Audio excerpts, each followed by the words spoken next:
Hello everyone, welcome to our YouTube channel RPSC bio academy. हम जो unit discuss कर रहे थे वो थी एनिमल टेक्सोनोमी, और एनिमल टेक्सोनोमी में हमने जो आज फाइलम स्टार्ट करना है वो है फाइलम सिलेंड्रेटा।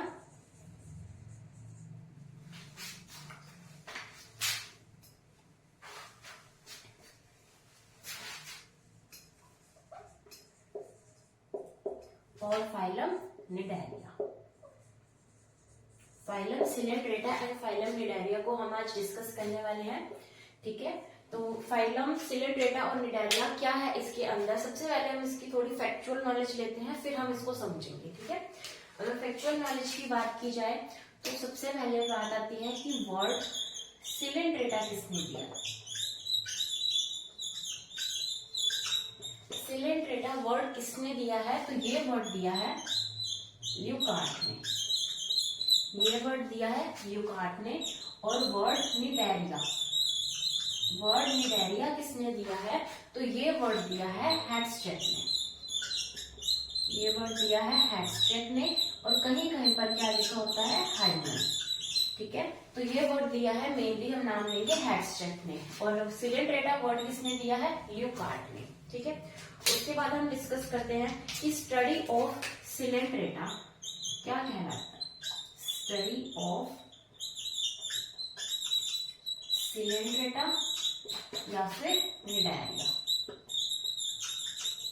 इसे कहा जाता है नीडोलॉजी।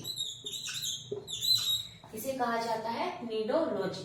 ठीक है, जब हमने प्रोटोजोआ पढ़ा था तो वहां पर हमने पढ़ा था कि उस प्रोटोजोआ की स्टडी को बोला जाता है प्रोटोजूलॉजी। और जब हम पोरीफेरा पढ़ रहे थे वहां पर हमने पढ़ा था पैराजूलॉजी। प्रोटोजूलॉजी प्रोटोजोआ की थी, पोरीफेरा की थी पैराजूलॉजी, और अभी हम पढ़ रहे हैं सिलेंड्रेटा या निडारिया की, इसकी स्टडी को बोला जाता है नीडोलॉजी। ठीक है, उसके बाद हम इसके आगे चलते हैं कि इसका जो नेम है वो सिलेंड्रेटा क्यों कहा गया। इसको सिलेंड्रेटा क्यों कहा गया, इसको सिलेंड्रेटा इसलिए कहा गया क्योंकि इसके अंदर प्रेजेंट है coelenteron cavity. Due to the presence of this coelenteron cavity, इसका नाम क्या है, सिलेंड्रेटा। और सिलेंट्रॉन कैविटी का दूसरा नाम क्या है, गैस्ट्रोवेस्कुलर कैविटी। दूसरा नाम है गैस्ट्रोवेस्कुलर कैविटी, पहला नाम है सिलेंट्रॉन कैविटी। इसकी वजह से इसका क्या नाम पड़ा, सिलेंड्रेटा। उसके बाद हम बात करें कि इसका नेम निडारिया क्यों पड़ा। निडारिया इसका नाम इसलिए पड़ा क्योंकि इसके अंदर स्पेशलाइज्ड सेल्स प्रेजेंट है जिसे बोला जाता है नीडोब्लास्ट। इन नीडोब्लास्ट सेल्स की प्रेजेंस की वजह से इसका नाम क्या पड़ा, निडारिया। नीडोब्लास्ट के भी और नाम है, जैसे कि निमेटोसाइट्स, जैसे कि स्टिंगिंग सेल्स। तो स्टिंगिंग सेल्स, निमेटोसाइट्स या नीडोब्लास्ट, इनकी प्रेजेंस की वजह से ही इसका नाम पड़ा निडारिया, और इसका नाम पड़ा सिलेंड्रेटा क्योंकि सिलेंट्रॉन कैविटी या फिर गैस्ट्रोवेस्कुलर कैविटी इसके अंदर ही प्रेजेंट होती है। और स्टडी ऑफ सिलेंड्रेटा या निडारिया को बोला जाता है नीडोलॉजी। और वर्ड सिलेंड्रेटा किसने दिया है, ल्यूकार्ट ने, एंड वर्ड निडारिया किसने दिया है, हैडस्टेड एंड हाइमन ने। ठीक है,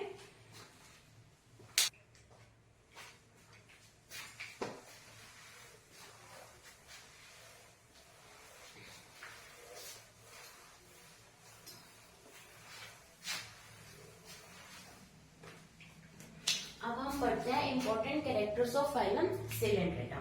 अगर हम इनके इंपॉर्टेंट कैरेक्टर्स की बात करें तो ये एनिमल्स भी पोरीफेरा की तरह कैसे होंगे, ये एनिमल्स भी होंगे एक्वेटिक। ठीक है, अब एक्वेटिक है यानी ये जलीय जंतु है, तो ये कैसे हो सकते हैं, ये फ्रेश वाटर में रहने वाले भी हो सकते हैं और ये मेराइन वाटर में रहने वाले भी हो सकते हैं। हमने पोरीफेरा में पढ़ा था कि ज्यादातर मेराइन थे, कुछ फ्रेश वाटर थे, लेकिन यहाँ पर फ्रेश वाटर भी है और मेराइन भी है। ठीक है, फ्रेश वाटर का अगर हम एग्जांपल लें तो हम कह सकते हैं जैसे कि हाइड्रा, और अगर हम मेराइन का एग्जांपल दें तो हम कह सकते हैं ओबेलिया, जैसे कि कोरल्स। ठीक है, अब हमने बात की यहाँ पर ओबेलिया की। ओबेलिया की हर एक चीज पता होनी चाहिए कि वो कौन से, जैसे डिप्लोब्लास्टिक आएगा, आगे जाके और भी हम इसके अंदर कैरेक्टर्स पढ़ने वाले हैं, तो उसके अंदर जहां जहां ओबेलिया आएगा वहां वहां अपने को इम्पोर्टेंट टिक करना है, क्योंकि ओबेलिया हमारे सिलेबस के अंदर है, साइड में दे रखा है। तो इसलिए ओबेलिया को हमने अच्छे से कवर करना है। जहां जहां ओबेलिया का कोई कैरेक्टर दिखे वहां वहां हमने हाईलाइट जरूर करना है कि ओबेलिया का ये कैरेक्टर है। ठीक है, तो ओबेलिया कैसा है? ओबेलिया मेराइन है, यानी समुद्री जल में पाया जाएगा, फ्रेश वाटर में नहीं पाया जाएगा। ठीक है, उसके बाद हम कहें कि कुछ ऐसे एनिमल्स हैं जो रहते हैं बिल्कुल ही अकेले, यानी सोलिटरी। तो कुछ ऐसे भी होंगे जो कैसे रहेंगे, जो रहेंगे कॉलोनी के अंदर, कॉलोनियल। ठीक है, अगर जो सोलिटरी, जो अकेले रहते हैं, जैसे कि जेलीफिश का कभी हमने ग्रुप नहीं देखा। जेलीफिश जब भी हमने फोटोज में देखी है तो जेलीफिश एक अकेली फिश होती है, जेलीफिश। और कुछ जो होते हैं कॉलोनियल, तो कॉलोनियल के अंदर हम कह सकते हैं जैसे कि कोरल्स जो है वो कॉलोनी बनाकर रहते हैं, और जो ओबेलिया है ये भी कॉलोनी बनाकर रहती है। ठीक है, अब हमारे पास ओबेलिया आ गया, यानी यहाँ से हमारा क्वेश्चन बन सकता है। लेकिन ओबेलिया, एक तो हमें पता लगा कि ओबेलिया कैसा है, ओबेलिया है कॉलोनियल, लेकिन ओबेलिया की जो कॉलोनी है उसका भी तो कोई नाम होगा, तो उसकी कॉलोनी का नाम क्या है? सी फर। ठीक है, तो यहाँ से हमारे लिए क्वेश्चन बन सकता है कि ओबेलिया की कॉलोनी को क्या कहा जाता है? इसे बोला जाता है सी फर। और जो कोरल्स है इनकी कॉलोनी को कहा जाता है कोरल रीफ। ठीक है, तो ये थे, हमने पढ़े कि कुछ एक्वेटिक होते हैं, कुछ फ्रेश वाटर होते हैं, कुछ मैराइन होते हैं, और हमने पढ़ा कि कुछ जो है वो अकेले रहते हैं, सॉलिटरी रहते हैं, कुछ रहते हैं कॉलोनी के अंदर। ठीक है, अब हम इससे आगे चलते हैं।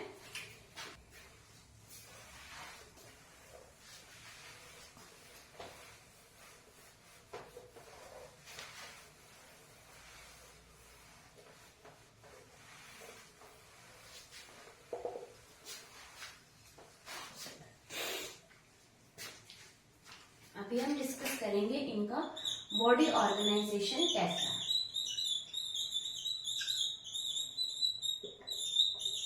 अगर हम बॉडी ऑर्गेनाइजेशन की बात करें तो हमने बॉडी ऑर्गेनाइजेशन बहुत अच्छे से याद किया था। हमने कहा था कि सिलेंड्रेटा क्या कर देगा, ये देगा सील। किससे सीलेगा? ये किसको स्टिच करेगा? ये सीलेगा सेल को और टिश्यू को। सेल और टिश्यू को सीलने का काम कर रहा था सिलेंड्रेटा। तो इसका जो बॉडी ऑर्गेनाइजेशन है वो कैसा हो जाएगा? Cell tissue grade. और अगर ये ऑप्शन में नहीं दे रखा तो हम किसके लिए जा सकते हैं? टिश्यू ग्रेड के लिए। ठीक है, तो हम जाएंगे टिश्यू ग्रेड के लिए, नहीं तो कैसा आएगा? Cell tissue grade. और ये जो सेल टिश्यू ग्रेड किसके अंदर है? ये क्वेश्चन आ चुका है असिस्टेंट प्रोफेसर 2016 के अंदर कि cell tissue grade body organization कौन से फाइलम के अंदर पाया जाता है? तो ये पाया जाता है फाइलम सिलेंड्रेटा के अंदर। ठीक है, उसके बाद हम बात करते हैं सिमेट्री की। हम बात करते हैं सिमेट्री की, यानी सिलेंड्रेटा फाइलम के अंदर कौन सी सिमेट्री पाई जाती है, ये भी हम डिस्कस कर चुके हैं कि यहाँ पर होगी रेडियल सिमेट्री। लेकिन हमने इसके अंदर एक एक्सेप्शन पढ़ी थी। एक्सेप्शन क्या थी? एक्सेप्शन थी सी एनेमन। सी एनेमन जिसे क्या बोला जाता है? मेट्रीडियम। सी एनिमल या फिर मेट्रीडियम, इसके अंदर पाई जाती है बाय रेडियल सिमेट्री। इसके अंदर पाई जाएगी बाय रेडियल सिमेट्री। वैसे कौन सी सिमेट्री पाई जाती है? Radial symmetry. लेकिन सी एनिमल एक ऐसा सिलेंड्रेट है जिसके अंदर बाय रेडियल सिमेट्री पाई जाती है। ठीक है, उसके बाद हम चलते हैं कि ये कितनी जॉन लेयर का बना होता है। तो ये होता है डिप्लोब्लास्टिक। डिप्लोब्लास्टिक यानी कितनी लेयर्स होंगी? यहाँ पर होगी 2 layers, ectodermis and endodermis. Ectodermis layer and endodermis layer. जैसे हमने पॉलीफेरा के अंदर भी 2 लेयर्स पढ़ी थी, ऊपर वाली लेयर को नाम दिया था पिनेकोडर्म, नीचे वाले को दिया था कोएनोडर्म। वैसे ही एक्टोडर्मिस का यहाँ पर कोई स्पेशलाइज्ड नेम नहीं है, लेकिन एंडोडर्मिस का है, वो आएगा गैस्ट्रोडर्मिस। ये नाम है एंडोडर्मिस का। गैस्ट्रोडर्मिस। अब एक्टोडर्मिस और इस गैस्ट्रोडर्मिस के बीच में जो लेयर प्रेजेंट है, लेयर तो हम नहीं कह सकते, रैंडम सेल्स प्रेजेंट है, उस रैंडम सेल्स को बोला जाता है मीजोग्लिया सेल्स। उन सेल्स को बोला जाएगा मीजोग्लिया सेल्स, जो किसके अंदर प्रेजेंट है, एक्टोडर्मिस और गैस्ट्रोडर्मिस के बीच में मीजोग्लिया सेल्स प्रेजेंट होते हैं। हमने इसको लेयर क्यों नहीं बोला, क्योंकि ये रैंडमली सेल्स यहाँ पर प्लेस्ड है, ये एक लेयर जैसे स्ट्रक्चर ही नहीं बना रहे हैं, इसलिए हमने इसको थर्ड लेयर नहीं माना। हमने क्या पढ़ा, इसका body organization cell tissue level का है, अगर सेल टिश्यू ना दिया हो तो हम टिश्यू ग्रेड पर जा सकते हैं। उसके बाद हमने बात की सिमेट्री। सिमेट्री कैसी है, रेडियल सिमेट्री, लेकिन सी एनिमल या फिर मेट्रीडियम के अंदर कैसी सिमेट्री पाई जाती है, बाय रेडियल सिमेट्री। फिर हमने बात की डिप्लोब्लास्टिक होते हैं, एक्टोडर्मिस एंड एंडोडर्मिस, दो उसके अंदर डर्मिस प्रेजेंट है। एंडोडर्मिस का नाम है गैस्ट्रोडर्मिस और इन दोनों के बीच में प्रेजेंट है मीजोग्लिया। और हमने जो पोरीफेरा पढ़ा था वहां पर हमने इसका नाम दिया था मीजेनकाइम सेल्स। ठीक है, अब ये आगे चलते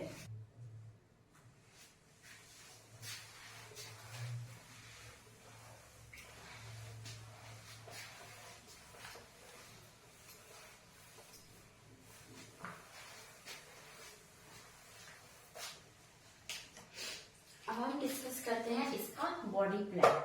अगर हम बॉडी प्लान की बात करें तो इसके अंदर प्रेजेंट है blind sac body plan. Blind sac body plan यानी कि इसका माउथ और एनस सेम है, mouth and anus same place से ही है। ठीक है, अगर हम इसको देखें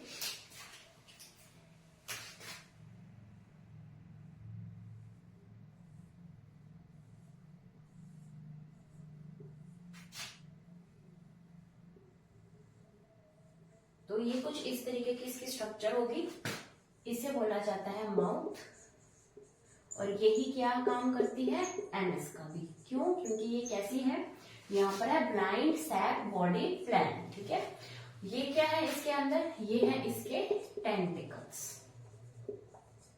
इसके अंदर 6 से 8 टेंटिकल्स प्रेजेंट होते हैं। ठीक है, उसके अलावा इसके जो माउथ के यहाँ पर जो स्ट्रक्चर प्रेजेंट होती है इसे बोला जाता है हाइपोस्टोम। यहाँ पर जो स्ट्रक्चर है उसका नाम है हाइपोस्टोम और ये है बेसल बॉडी। ठीक है, अब हमने बात की कि यहाँ पर टेंटिकल्स प्रेजेंट है 6 से 8। इन टेंटिकल्स का क्या काम है, इन टेंटिकल्स का काम है ये हेल्प करते हैं लोकोमोशन में, यानी कि इनकी मूवमेंट के अंदर ये हेल्प करते हैं।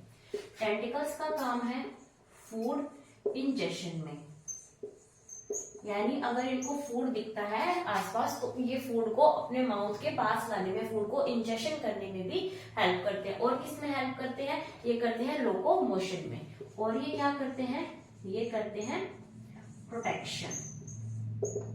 ये क्या करेंगे, ये करेंगे इनका प्रोटेक्शन। प्रोटेक्शन का काम जो करते हैं वो एक आते हैं हमारे स्टिंगिंग सेल्स। हमने अभी डिस्कस किया था स्टिंगिंग सेल्स के बारे में। इसे हमने क्या बोला था, इसे बोला था नीडोब्लास्ट, नीडोब्लास्ट भी कहा था।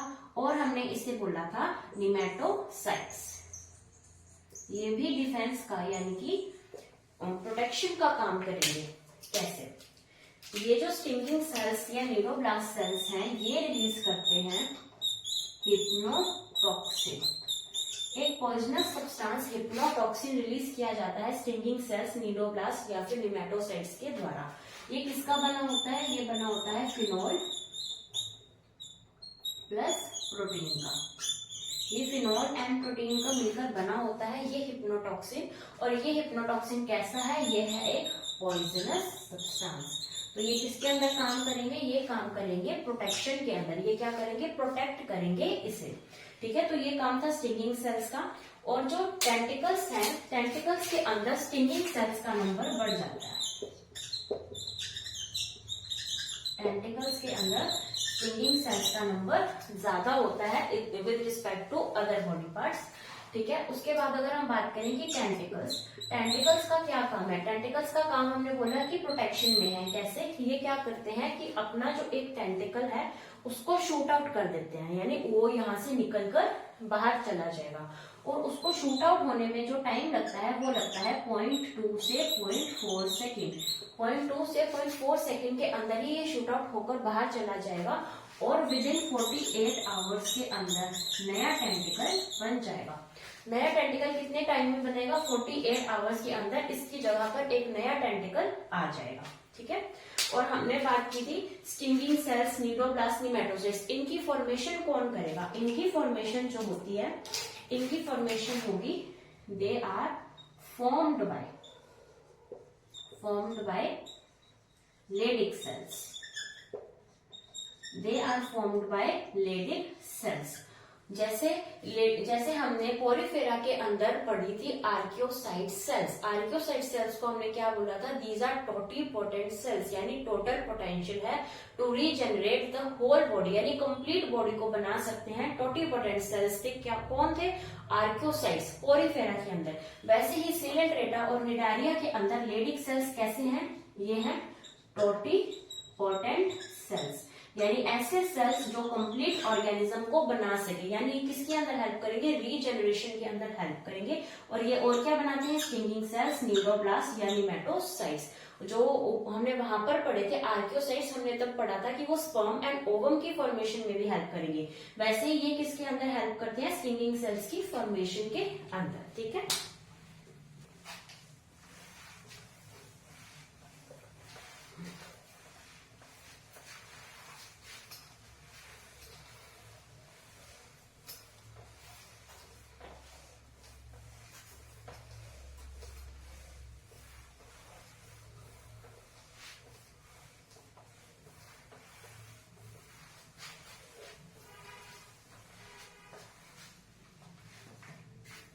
उसके बाद हम बात करेंगे डाइजेशन की।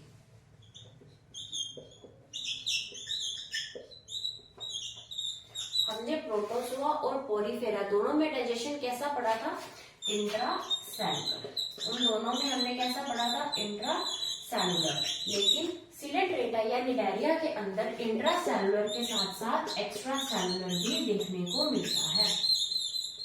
इंट्रासेलुलर एंड एक्स्ट्रा सेलुलर दोनों टाइप के डाइजेशन कहाँ प्रेजेंट है? सिलेंट्रेटा के अंदर। उसके बाद हम देखते हैं रेस्पिरेशन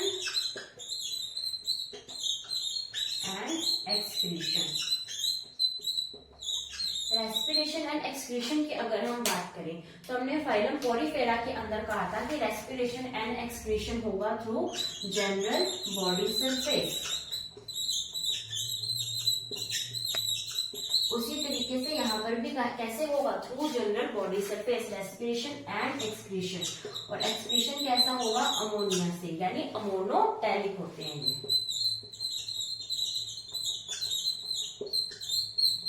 ठीक है। लेकिन हमने जब फाइलम प्रोटोजोआ पोरिफेरा की बात की थी, पोरिफेरा में हमने ये कहा था कि यहाँ पर जो रेस्पिरेशन एंड एक्सक्रीशन है वो कैनाल सिस्टम के थ्रू होगा। प्रोटोजोआ के अंदर हमने कहा था जनरल बॉडी सरफेस के थ्रू होगा। उसी तरीके से सिलेंट्रेटा के अंदर भी थ्रू जनरल बॉडी सरफेस ही हो रहा है। यहाँ पर अमोनिया रिलीज की जा रही है, इसलिए ये एनिमल्स कैसे हैं? अमोनोटैलिक है। उसके बाद हमने वहां पर बात की थी कि वहां पर नर्वस सिस्टम एब्सेंट होता है।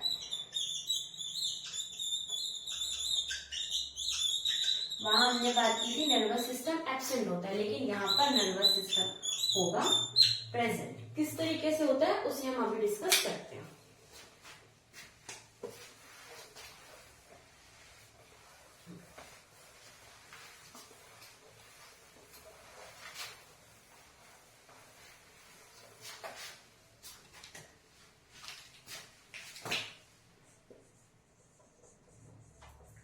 अगर हम बात करें नर्वस सिस्टम की, तो इसके अंदर जो नर्वस सिस्टम होगा उस नर्वस सिस्टम में न्यूरॉन्स तो प्रेजेंट होंगे। और ये न्यूरॉन्स जो होंगे, इसका सबसे पहले नर्वस सिस्टम की बात करते हैं तो ये बहुत ही डिफ्यूज तरीके का, यानी विस्तृत तरीके का होगा। और ये कैसा होगा? बहुत ही सिंपल। सबसे सिंपल टाइप का नर्वस सिस्टम जो है वो फाइलम सिलेंट्रेटा और निडारिया में, क्योंकि यहाँ से डेवलप होना स्टार्ट हुआ है। ठीक है। इससे पहले तो नर्वस सिस्टम पाया ही नहीं जा रहा था। तो सबसे पहले नर्वस सिस्टम देखा किसने किया? सिलेंट्रेटा या निडारिया फाइलम के अंदर। वो भी कैसा था? डिफ्यूज था, सिंपल था, ए पोलर था। सबसे इंपॉर्टेंट क्या है? ये कैसा था? ए पोलर था। और ये हमारे लिए इसलिए इम्पोर्टेंट है क्योंकि ये क्वेश्चन भी आ चुका है असिस्टेंट प्रोफेसर 2016 के अंदर कि फाइलम सिलेंट्रेटा या निडारिया का जो नर्वस सिस्टम होता है वो कैसा होता है, वो होता है ए पोलर। ठीक है, उसके अलावा ये था डिफ्यूज्ड, ये था सिंपल, ये था ए पोलर। ठीक है, उस तरीके से कैसा होगा, अनडायरेक्शनल, यानी इसकी कोई भी डायरेक्शन नहीं है, इसकी कोई डायरेक्शन नहीं है, ये रैंडमली होगा। ठीक है, अगर हम इसको डायग्रामेटिकली देखें,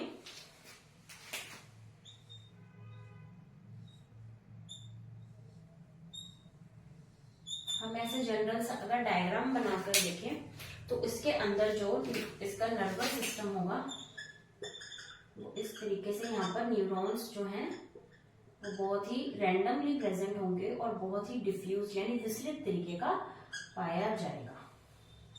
और इन न्यूरॉन्स को जोड़ने का काम कौन करेगा, इन न्यूरॉन्स को जोड़ा जाएगा साइनेप्सिस के द्वारा।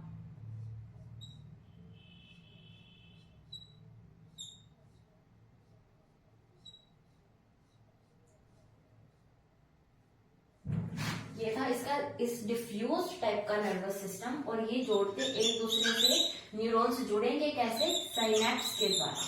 साइनेप्स के द्वारा ये जो न्यूरॉन्स है ये एक दूसरे से जुड़ते हैं और ये बिल्कुल ही अनडायरेक्शनल होते हैं, यानी दिशाहीन होगा, ए पोलर होगा, डिफ्यूज होगा, सिंपल, बिल्कुल सिंपल टाइप का हमें यहाँ पर देखने को मिलेगा। और स्पेशल चीज इसके अंदर ये है कि इसके अंदर जो न्यूरॉन्स प्रेजेंट है, इसके अंदर जो न्यूरॉन्स प्रेजेंट है उस न्यूरॉन्स के अंदर सिर्फ उसकी सेल बॉडी या हम कह सकते हैं उसका साइटोन, सिर्फ यही प्रेजेंट है। एक्सॉन्स एंड डेंड्राइट्स यहाँ पर न्यूरॉन में एब्सेंट होती है।